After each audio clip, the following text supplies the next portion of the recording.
Le défi de ce mois de mai sera de mettre une statue ou une image de la Sainte Vierge à l'honneur dans la maison. Nous continuons notre pèlerinage sur les pas des saints et saintes de nos régions. Imaginez que nous sommes à Lyon le 13 décembre 1793. Nous descendons dans les caves de l'hôtel de ville.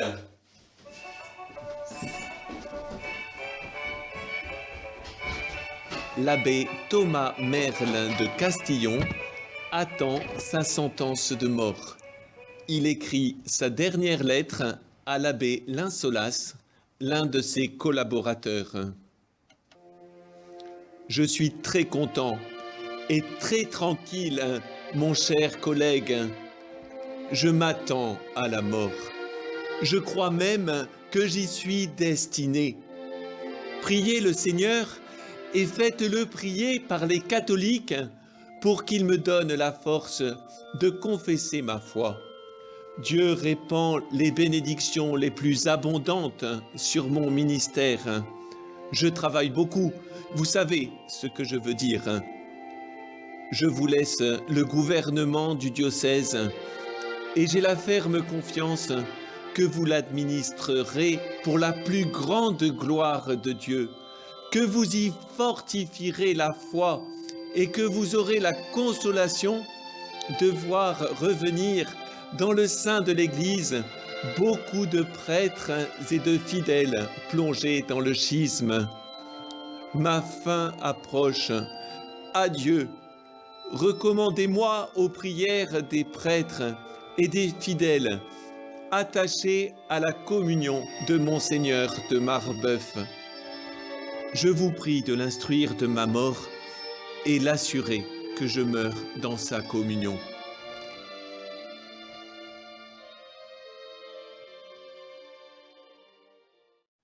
Mais que se passe-t-il?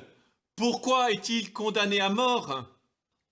En 1789, à Paris, les représentants de la nation française, précédés par les représentants du clergé et de la noblesse, arrivent à la capitale avec des cahiers de doléances demandés par le roi. La révolution commence. Ces représentants prennent le nom d'Assemblée nationale constituante et mettent en place un nouveau gouvernement. Et 2 ans après, cette assemblée veut une église française séparée du pape et vote la constitution civile du clergé. Beaucoup de prêtres et de baptisés veulent rester fidèles à l'église fondée par Jésus. Alors, les persécutions sont terribles contre eux. L'Assemblée nationale constituante devient l'Assemblée législative et les députés déclarent la guerre à l'Autriche et mettent en prison Louis XVI. Une autre assemblée révolutionnaire est convoquée, la Convention. La royauté est abolie et Louis XVI condamné à mort. Les révolutionnaires craignent la réaction des autres princes d'Europe. Ils mettent en place un gouvernement effrayant sans foi ni loi. Des représentants sont envoyés dans les grandes villes. Un tribunal révolutionnaire est mis en place pour condamner à mort les opposants. Un comité de salut public dirige tout et fait la guerre à tous les opposants, aux frontières, à Paris, en Vendée. C'est la terreur. À Lyon, c'est Joseph Chalier, un Piémontais, qui dirige le tribunal révolutionnaire. Le 8 mars 1793, il s'empare avec ses partisans de la municipalité. Il instaure alors une véritable politique de terreur et fait placer une guillotine place Bellecour pour couper la tête des condamnés. On retrouve chez lui une liste de 20 000 personnes à éliminer, parmi lesquelles on trouve le nom de l'abbé de Castillon, qui a refusé de prêter serment à la constitution civile du clergé et qui a entraîné de nombreux prêtres religieux, religieuses à en faire autant. Une véritable église clandestine agit dans le secret pour le bien des âmes. Le 29 mai 1793, la ville se soulève contre Joseph Chalier. Il est arrêté.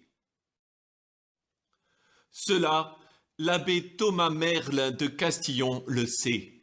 Dans les caves de l'hôtel de ville, il s'en souvient. À Paris, on veut venger cet affront et on envoie sur Lyon une armée, l'armée des Alpes. Après un siège de 2 mois, malgré la bravoure des Lyonnais qui se sont portés volontaires pour la défense de la ville sous le commandement du comte de Précy, la ville tombe aux mains des armées de la Convention. Un décret émanant de Paris demande à ce que Lyon soit détruite. On inscrira sur une colonne « Lyon a fait la guerre à la liberté, Lyon n'est plus ». Pendant 6 mois, 1865 personnes vont être exécutées sous prétexte d'être contre-révolutionnaires. Parmi ces victimes, un certain nombre d'entre elles meurent guillotinées pour leur foi.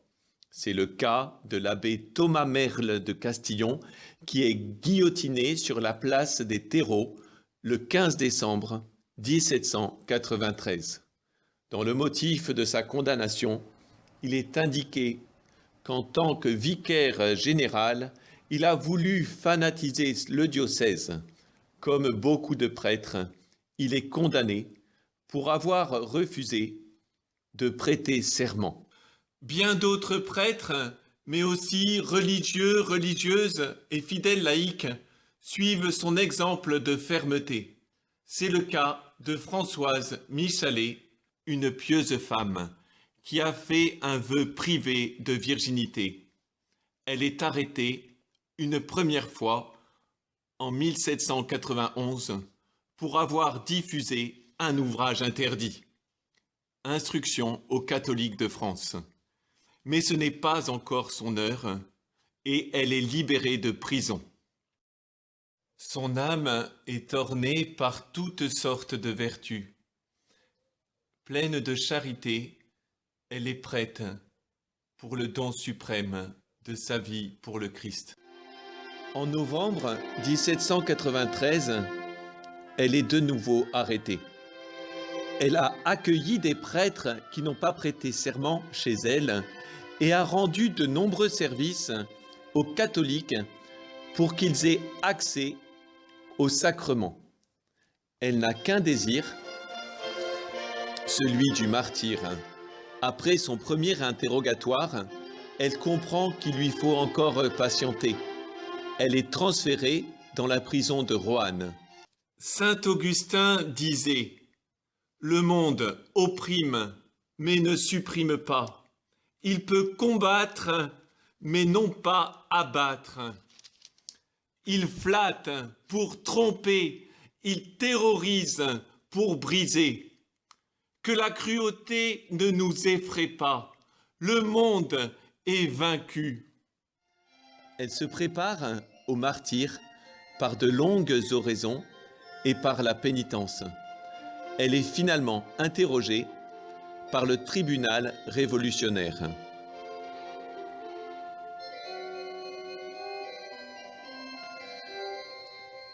Tu es fanatique. Je ne suis point fanatique, mais catholique. Tu crois donc à toutes ces momeries, ces rêveries de l'enfer, du paradis. Je crois toutes les vérités que la religion m'enseigne. Ce n'est pas la réponse de ton catéchisme. Il serait trop long de répéter tout le catéchisme. Tu as bien fait dire la messe chez toi. C'est ce qu'il faudrait que tu me prouvas. Ce n'est pas répondre. As-tu fait dire la messe chez toi? Citoyen, aucun décret ne le défend. Tu n'as pas le droit de m'interroger. Les opinions sont libres, pourvu qu'on ne trouble pas l'ordre public. Cet interrogatoire suffit à condamner Françoise Michalet à l'échafaud. Jusqu'au bout, Elle fit esprit de pauvreté et de pénitence. C'est ainsi qu'elle laisse tout ce qu'elle possède et donne ses bas et ses souliers. Un juge, témoin de cela, lui dit « Pourquoi te déchausses-tu ? Parce que je suis libre de le faire. Mais tu t'enrhumeras. Je ne le serai pas longtemps. » Et puis, il y a une carmélite, la sœur Madeleine de la Croix.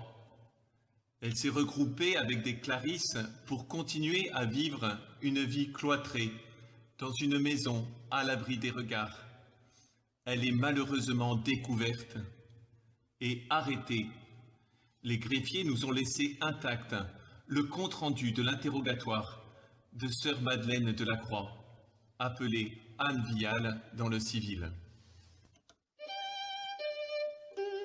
Ce jour-là, cette germinale de l'an 2 de la République, une et indivisible, est comparue devant la commission temporaire de la surveillance républicaine, la citoyenne ci-après dénommée et interrogée par le citoyen Scaevola Guyon, commissaire de la dite commission.